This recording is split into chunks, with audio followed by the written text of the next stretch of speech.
Hello everyone, জ্ঞানজ্যোতি coaching সেন্টারের পক্ষ থেকে তোমাদের সকলকে জানাই আরও একবার স্বাগত। আজকের ক্লাসে আলোচনার বিষয় হচ্ছে তোমরা যারা নর্থ বেঙ্গল ইউনিভার্সিটির অধীনস্থ বিভিন্ন কলেজগুলিতে পড়াশোনা করছো, তোমাদের জন্য আজকের ক্লাসে ফার্স্ট সেমিস্টার ভিএসসি যে এনভায়রনমেন্টাল এডুকেশন রয়েছে সেখান থেকে কিছু কিন্তু যে গুরুত্বপূর্ণ এমসিকিউগুলো নিয়ে কিন্তু আলোচনা করব, ঠিক আছে।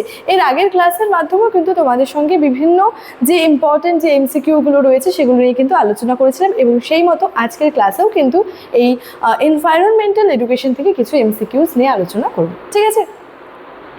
আচ্ছা, আলোচনার বিষয় শুরু করার আগে বা আলোচনার বিষয় যাওয়ার আগে তোমাদেরকে একটা ছোট্ট ইনফরমেশন দিয়ে রাখি। তোমরা যারা এই যে তোমাদের সেমিস্টার এই যে ভিএসসি এই যে এনভায়রনমেন্টাল এডুকেশন যে রয়েছে এই বইটি যারা আমাদের থেকে নিতে চাইছো তারা আমাদের সেন্টারে অফিসিয়াল দুটো হেল্পলাইন নাম্বার রয়েছে, ঠিক আছে। ডেসক্রিপশন বক্সেও রয়েছে, এর সাথে সাথে আমি ভিডিও শেষে আমাদের সেন্টারে হেল্পলাইন নাম্বার দুটো বলে দেবো, সেই নাম্বারে কন্ট্যাক্ট করে কিন্তু তোমরা এই বইটা নিয়ে নিতে পারো আমাদের থেকে, ঠিক আছে। আচ্ছা দেখো, প্রথম যে এমসিকিউটা রয়েছে সেটা হচ্ছে পরিবেশ সম্পর্কিত সর্বপ্রথম যে বিশ্বব্যাপী সম্মেলনটি যে জায়গায় অনুষ্ঠিত হয়েছিল এটার সঠিক উত্তর কী হবে? স্টকহোম, ঠিক আছে।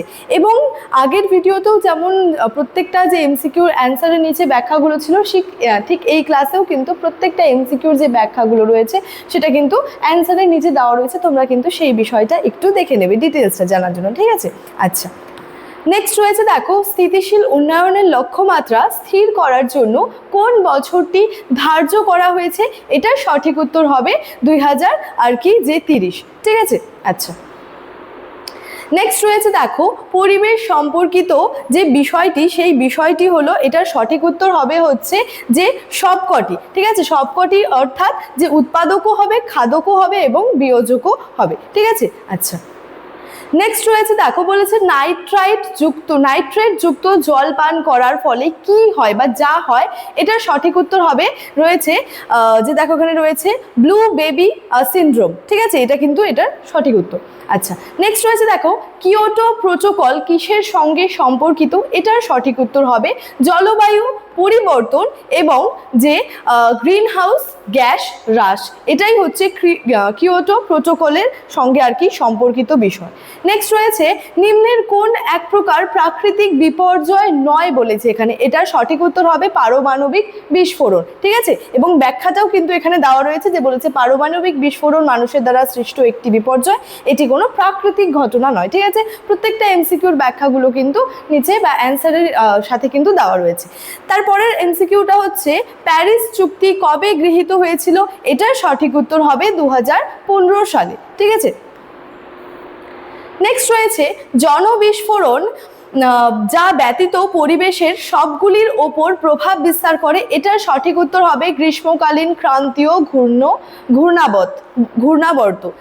নেক্সট এমসিকিউ রয়েছে, ডেট্রিটাস খাদ্য শৃঙ্খল সর্বদা শুরু হয়, এটার সঠিক উত্তর হবে মৃত জৈব বস্তু থেকে কিন্তু এই যে ডেট্রিটাস খাদ্য শৃঙ্খলটা রয়েছে এটা কিন্তু সর্বদাই শুরু হয়ে থাকে। নেক্সট এমসিকিউ রয়েছে, ভারতের যে বৃহত্তম রামসার সাইট সেটা হলো আর কি? এটা সঠিক উত্তর হবে সুন্দরবন, ঠিক আছে। নেক্সট রয়েছে, মানুষের তৈরি জলজ বাস্তুতন্ত্র হলো, এটা সঠিক উত্তর হবে অ্যাকোরিয়াম। নেক্সট রয়েছে, যে সরকারি কোন সংস্থা ভারতে AIDS কে নিয়ন্ত্রণ করে? এটার সঠিক উত্তর হবে NACO, ঠিক আছে। আচ্ছা, তারপরের এমসিকিউটা রয়েছে যে উত্তরবঙ্গের পর্ণমোচী অরণ্যের প্রাথমিক বৃক্ষ প্রজাপতি কোনটি? এটার সঠিক উত্তর হবে শাল, ঠিক আছে। নেক্সট রয়েছে দেখো, কাঠের অসম্পূর্ণ দহনের ফলে প্রধানত কোন গ্যাসটি উৎপন্ন হয়? এটা সঠিক উত্তর হবে CO, ঠিক আছে। আচ্ছা, এটার ব্যাখ্যাটা যেটা বলেছে যে কাঠ বা যে কোনো কার্বনযুক্ত জ্বালানির যে অসম্পূর্ণ দহনের ফলে এই বিষাক্ত কার্বন যে মনোক্সাইড অর্থাৎ CO গ্যাস কিন্তু উৎপন্ন হয়। নেক্সট এবং লাস্ট এমসিকিউর মধ্যে রয়েছে, সিঙ্গালিলা জাতীয় উদ্যানে সংরক্ষণ করা হয় কোনটা? সেটা হবে রেড পান্ডা, ঠিক আছে। আচ্ছা, এই টোটাল 15টা এমসিকিউ নিয়ে কিন্তু আজকের এই ক্লাসে ক্লাসের মাধ্যমে তোমাদের সঙ্গে আলোচনা করলাম, ঠিক আছে। এবং ক্লাসটি শুরু করার ভিডিওটি শুরু করার সময় বলেছিলাম তোমরা যারা এই বইটি আমাদের থেকে নিতে চাইছো তারা অবশ্যই আমাদের সেন্টারে অফিসিয়াল দুটো হেল্পলাইন নাম্বার রয়েছে। এই নাম্বার দুটির মধ্যে যে কোনো একটি নাম্বারে যোগাযোগ করে তোমরা কিন্তু সেই বইটা পারচেস করে নিতে পারো। এর সাথে সাথে কিন্তু তোমরা যারা যারা ভাবছো আমাদের সঙ্গে এই সেমিস্টারে অনলাইনে যুক্ত হবে, এই নাম্বার দুটির মধ্যে যে কোনো একটি নাম্বারে যোগাযোগ করে যুক্ত হয়ে যেতে পারো। এছাড়াও তোমাদের সেমিস্টারে কোর্স ফি সম্পর্কে একটু বলে রাখি যে তোমরা যারা মেজর নিয়ে পড়াশোনা করছো, তোমরা যারা মেজরের স্টুডেন্টস রয়েছো, তোমাদের জন্য কোর্স ফিটা রয়েছে 1299, এবং তোমরা যারা মাইনর বা ডিএসসি নিয়ে আর কি পড়াশোনা করছো, মাল্টি ডিসিপ্লিনারি কোর্সে যারা রয়েছে তোমাদের জন্য কোর্স ফি রয়েছে কিন্তু 699। এছাড়াও তোমাদেরকে আমাদের যে কোর্স ডিটেলস সম্পর্কে বলে রাখি, অর্থাৎ তোমরা যে এই কোর্স ফির বিনিময়ে আমাদের সঙ্গে যুক্ত হবে তো কী কী সুযোগ সুবিধাগুলি পেয়ে যাচ্ছ। প্রথমত তোমরা পেয়ে যাচ্ছ প্রপার গাইডেন্স, দেন তোমরা recorded classes, high quality notes এবং 100% কমন সাজেশনসগুলো কিন্তু পেয়ে যাচ্ছ। চলো আজকের ক্লাস এতটাই, দেখা হচ্ছে পরবর্তী ক্লাসে। Thank you.